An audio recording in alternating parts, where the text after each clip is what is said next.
Hello, welcome back to Map for a New Motherhood. I'm here today with Maureen Fura, who has spent the last 10 years building key relationships with policymakers, advocates, leaders, survivors, scientists, researchers, providers, and families to close the gap in maternal mental health care. She is a survivor of a maternal mental health disorder and the director, writer, and producer of the film Dark Side of the Full Moon, which was the first documentary film exposing the gaps in care in the United States. She was a founding member of the National Coalition for Maternal Mental Health and successfully led the first national social media awareness campaign for Maternal Mental Health Week for 4 years. She is currently a Postpartum Support International volunteer for Miami and support group facilitator.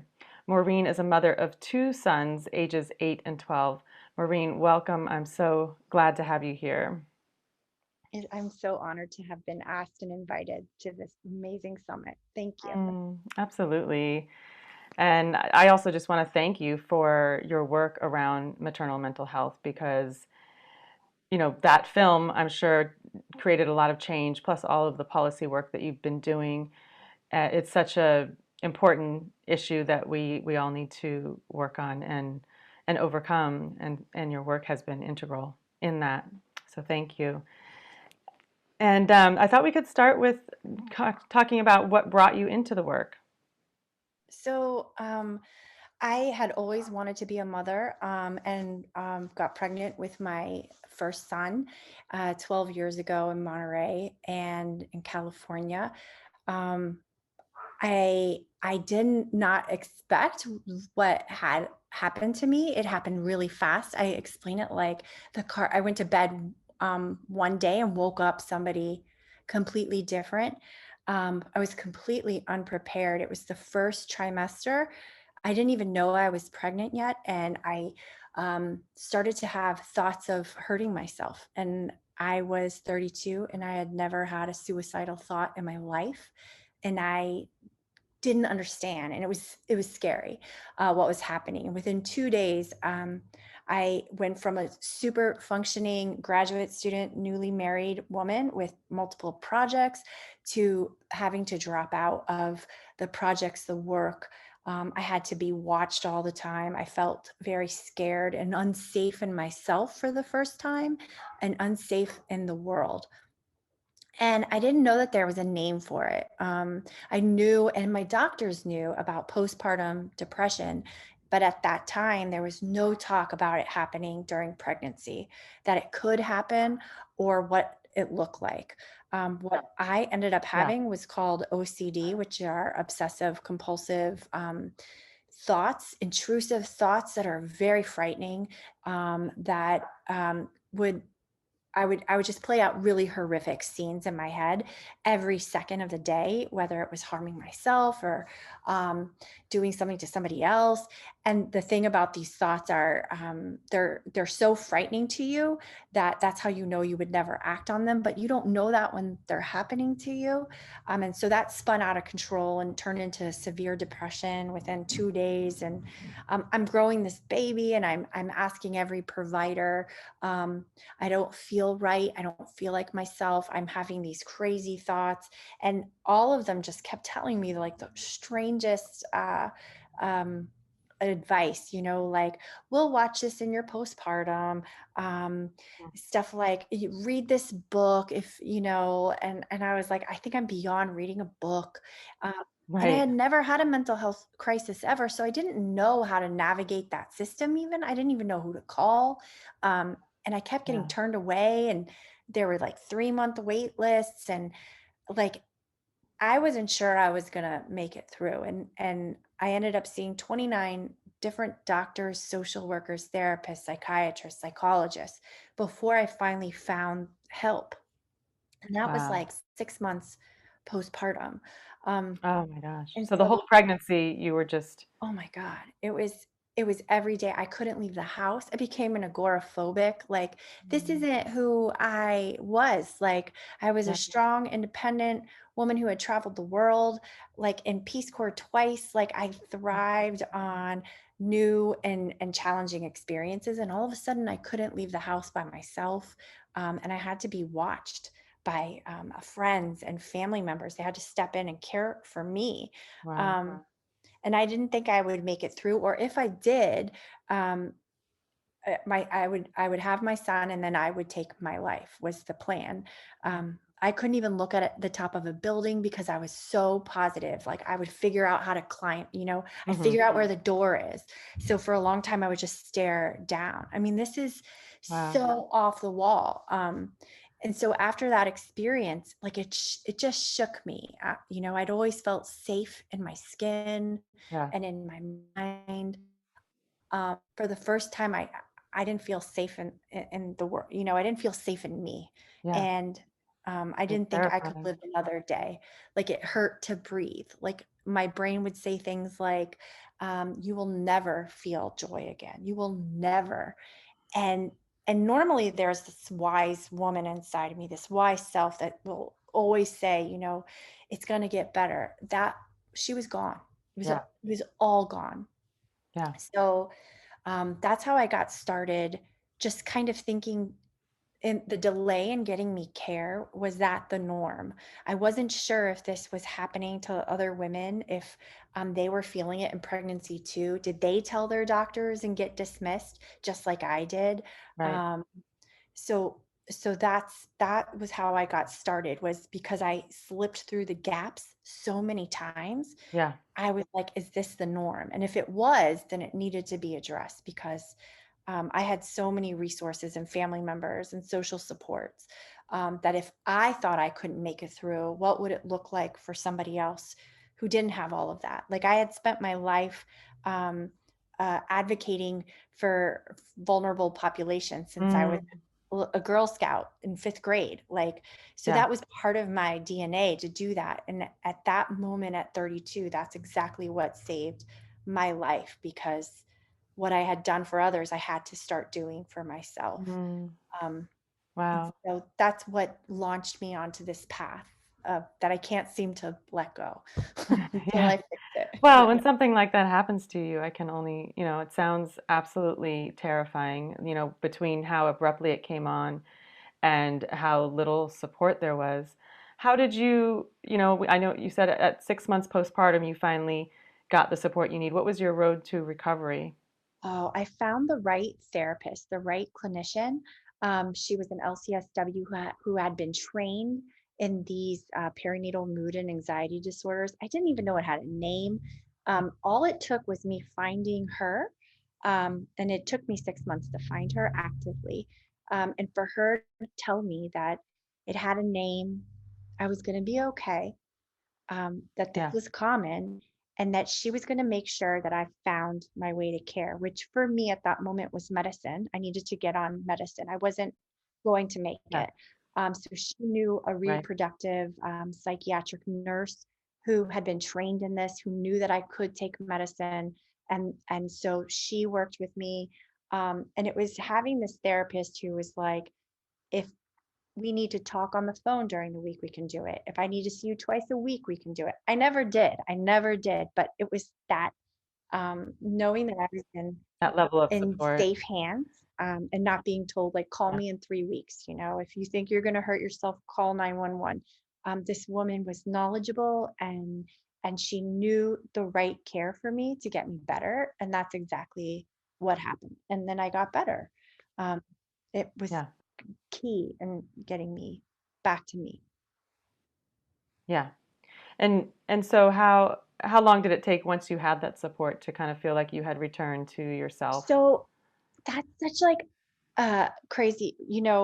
Some women feel normal right away. Honestly, like I felt like I could have my baby and take my baby home and be like a mom, right? I was out of the hole. There was still anxiety. The OCD was gone. Um, and Okay. you're in new motherhood, so it's anxiety producing if you already have that tendency. Sure. Um, Yeah.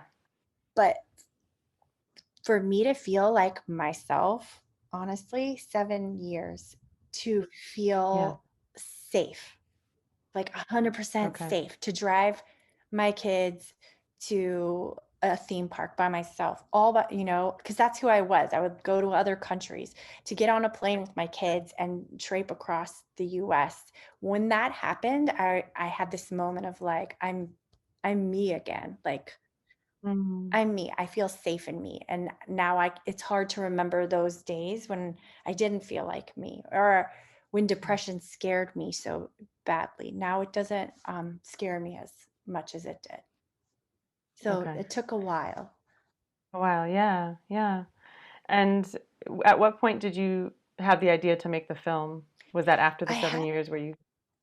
It happened right away, and I tried to make it within the first 8 months of my son's life. And I contacted Dr. Shoshana Bennett, and she was in California, and I was getting ready to go film her, and I never called her back, and I never came because Mm, I was sure that if I talked about it, it was going to come back. Like uh-huh. I wasn't better, I Yeah, I can imagine that being really challenging until you felt more grounded and centered and right. And back I had never made a movie either. I just kind of like picked up a camera and started teaching myself. So that was very new to me too. So it wasn't until 4 years later, after I had my other son and had moved to Florida, that I felt better. I had a good pregnancy. I never got off my Zoloft. I had my second son on a SSRI, and it was such a healing pregnancy because I was healthy. I was happy. I Yeah, was healthy. There were no panic, no worries. Um, so that opened the door for me to be able to tell this story for sure. yeah, yeah. And then what was the process of finding the stories and creating the film? You know, I didn't know what we were going to find. Jennifer Silliman, my co-producer, what we were going to find.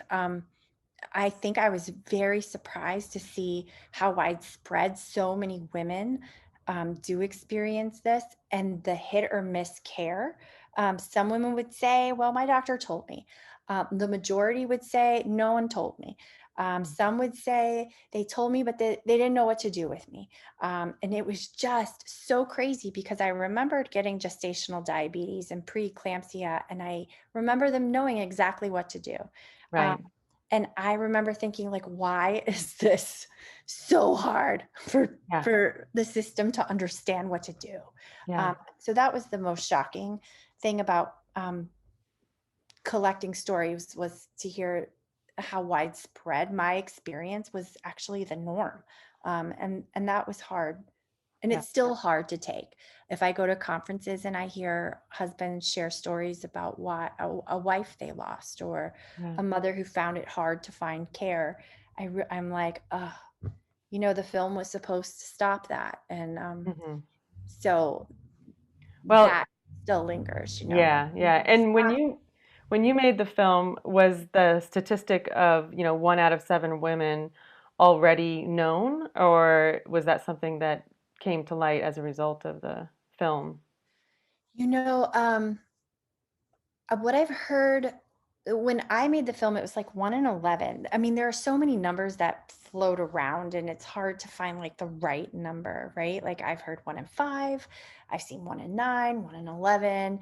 Um, and I think from after making the film, we're talking, I've heard more talk about OCD. I've Mhm. heard a lot more talk about anger.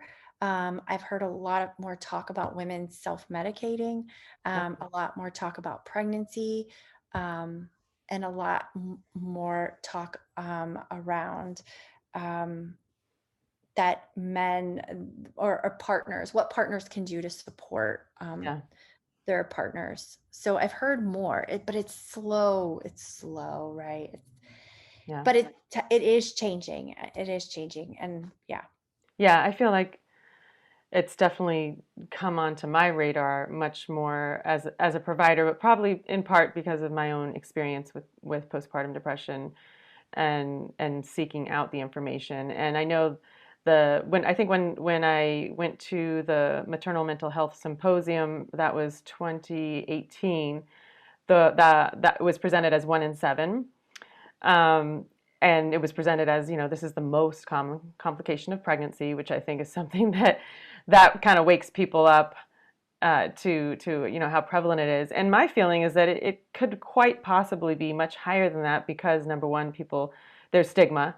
Number two, people's providers are not screening, right? So, and then now with COVID, I know maternal mental health has gotten worse. Yeah, for sure. Yeah. Yeah, I've been lucky to work with doctors here in Miami, which has been very healing to see OBs that actually want to screen, know that it's so important. Um, and then understanding that they're just really scared about not knowing where to send them. And if you can help them figure that out, they want to screen. Like they Right. really do see this and they want to help. That was very like healing and shocking to me all at the same time. Yeah. Um, and we've seen like a rise in our numbers due to COVID because those risk factors are all getting pushed right now. Social support, loss, child care stress. You can't Yeah. have people come and help you, and this fear of like not knowing how you're going to deliver, and then the expectations of what you thought your pregnancy or that first year was going to look like, your baby showers, your Right.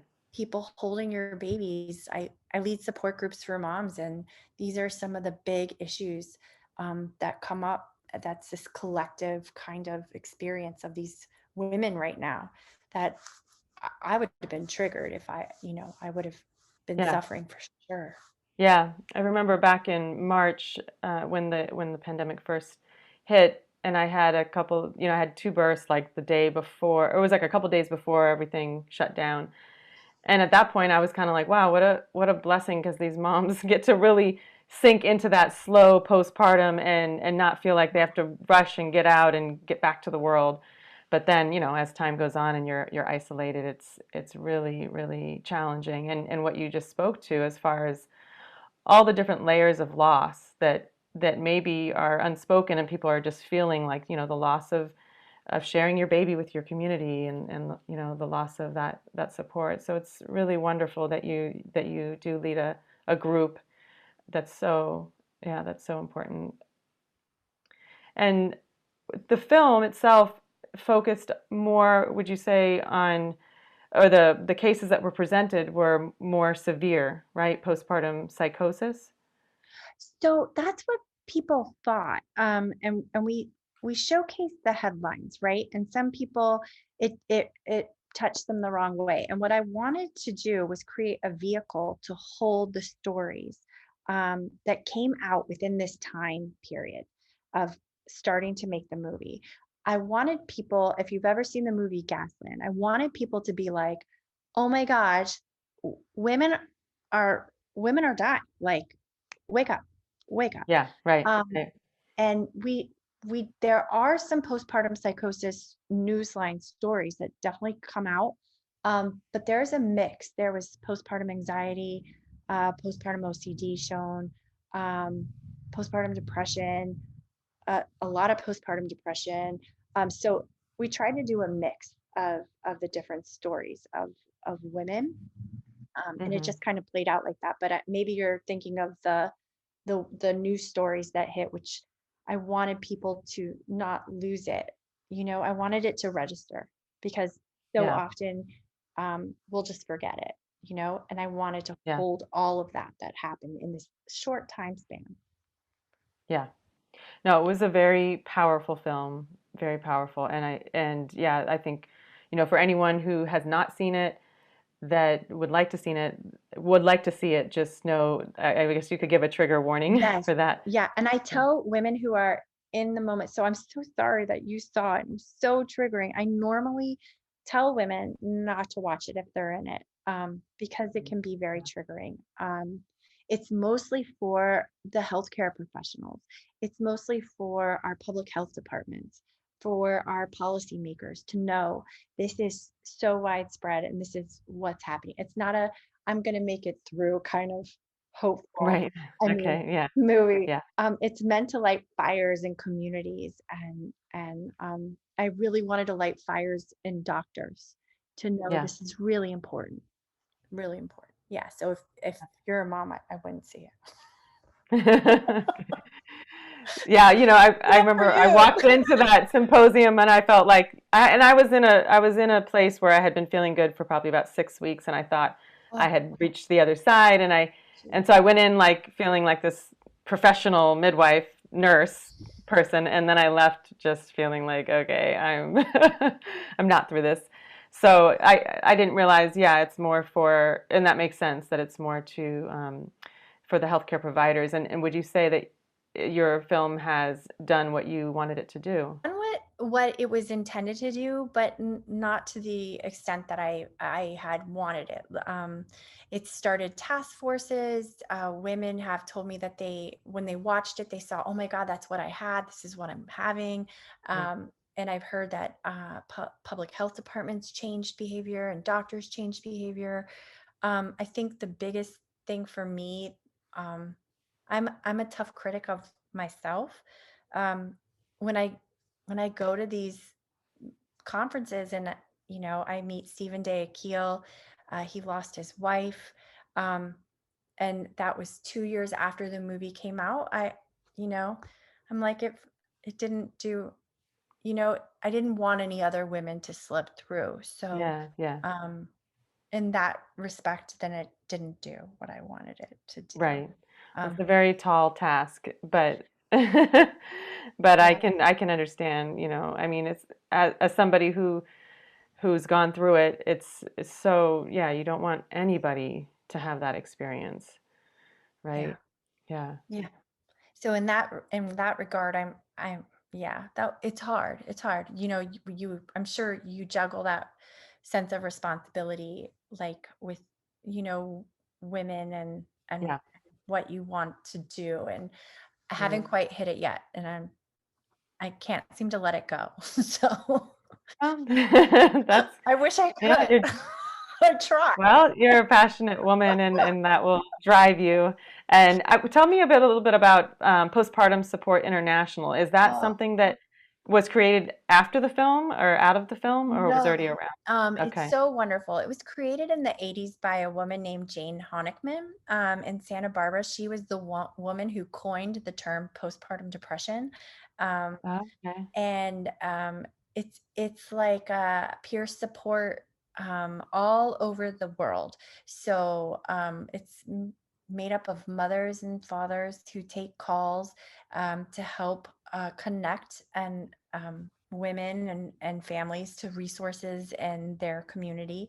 And it's all free, and they have support groups for different groups of women. I led one today for birth mothers, and they had one for perinatal loss. And Mm, um, it's just a wonderful organization if you're a clinician and you want to be trained, or if you are a mom and you're not feeling like yourself, and you want to get support, it's the best place to go.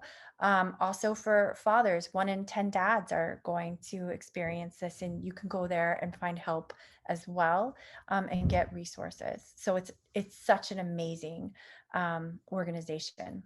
yeah, that's great. Yeah, What would you say to any mom who might be watching that feels like she may be experiencing some form of mood disorder?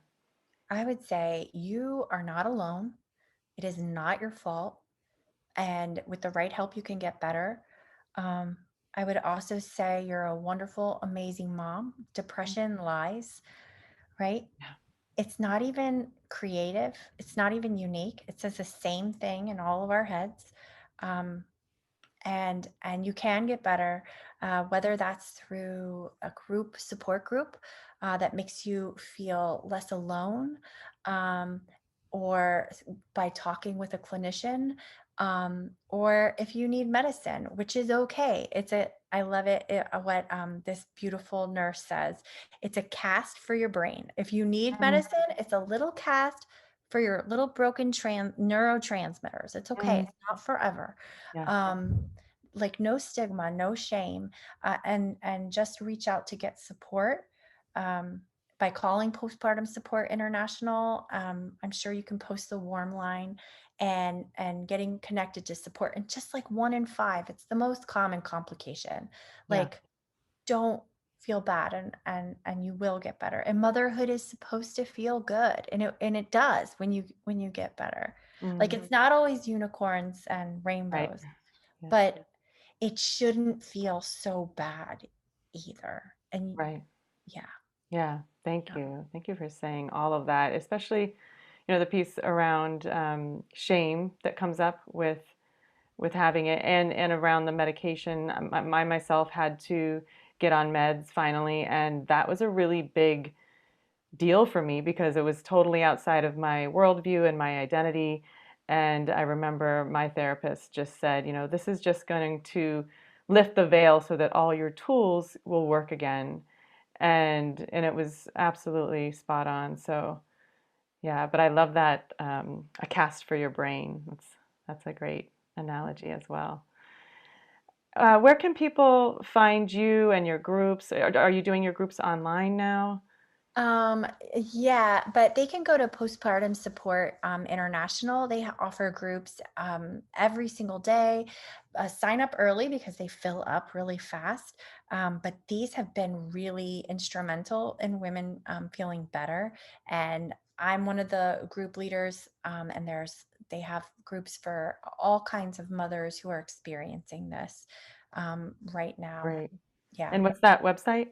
Postpartum.net. And yeah, the perinatal loss, NICU moms, women of color. Mhm. There's a new Desi chat for South Indian moms.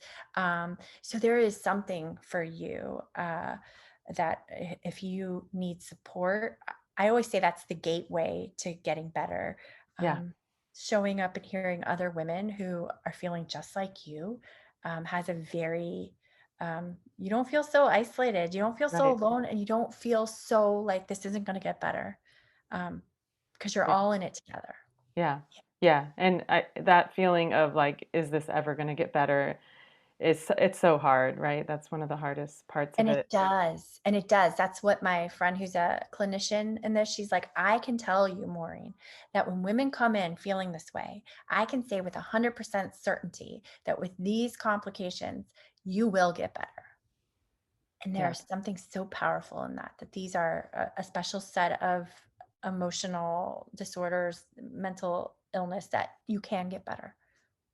yeah, yeah. That is really important to hear. Um, So I know during my journey, I spoke with a psychotherapist at one point who said that she felt that the groups were even more powerful than individual therapy for postpartum depression. Would you say that that's true? I would say it depends, right? I needed psychotherapy. I was really sick. It really depends on where you are on Yeah. that spectrum. Um, I've heard from Dr. Brody at UNC that 1 in 10 of those mothers that do screen positive, they're those 1 in 10 are very acutely sick. I was very acutely sick. So Mm. support groups were not gonna Be make enough. me feel better. Plus I had some trauma. Um, and that is all connected. So you have to deal with that. But I would say for the majority of women, yes, support groups uh, can help you to feel better. Um, that's my first line with the mothers I work with. Come to the support group, start to feel a little better. And then those ones that need therapy will find their way to therapy. So I see that. Yes. I hope Yeah. I answered right. Yeah, so Um, it sounds like, it's a good starting point, and then, depending on how severe you are, but if you're just yeah. kind of feeling like you're not quite yourself, you're having a lot of anxiety or you're feeling really low, starting with a support group might, be enough, and then you could Yes. take it from there. Yes, and a lot of them are free and they're online, and babies are welcome, and Yes. you can be pregnant and postpartum. It's so nice. It's so nice just to be with other women who are real. It's Yes. not that that Facebook thing. You're not seeing that. Exactly. Yeah, You're right. not seeing that. And that That's really refreshing. actually, I would love to ask you, how, I mean, I have all my thoughts about social media and how it impacts this, but I would love to hear what yours are. Yeah, it's hard, right? Like we only see like what people want to show us. And that can be really it's easy to get down the rabbit hole. And I know a lot of new moms will stop going on social media to Yeah. get off of that. Yeah. If you are feeling like you are constantly comparing yourself to other women, then get off of it. It's not worth it. And we have this idea when we look, and I do this as a parent of two sons now. Wow, they have it together. Wow, it's perfect. It's wow, their Yeah. kid, it's all perfect. We have this idea that no one else is struggling, and what a lie, what a crock of Yeah. poo. Yeah. Um, Absolutely. Everybody is trying to make it through the best they can, and everybody is struggling with something, um, especially with the stats of 1 in 5. So if you think Right. of that, Yeah. I mean, you Yeah. know, women who are feeling this way. Yeah. Yeah. Well, we have to close, but I thank you so much for your time. And is there any other last final words that you'd like to offer the moms that are listening? Um, just you are the best mom for your baby. The way that you mother is the best way to mother. However you choose to mother is the best for your baby because it's the best for you. So be kind. Be kind to yourself. You're doing amazing. You're doing amazing. Mm, yes. Thank you. Thank you so much for all of your work in this area. It's so needed, and I'm glad that there's somebody as passionate as you that is still on this path. Mhm. Thank you so much. Thank you, Karina. I'm so excited about this summit. So happy there are trailblazers like you doing this. Mm. We need these conversations. They're really important. Yes, we do.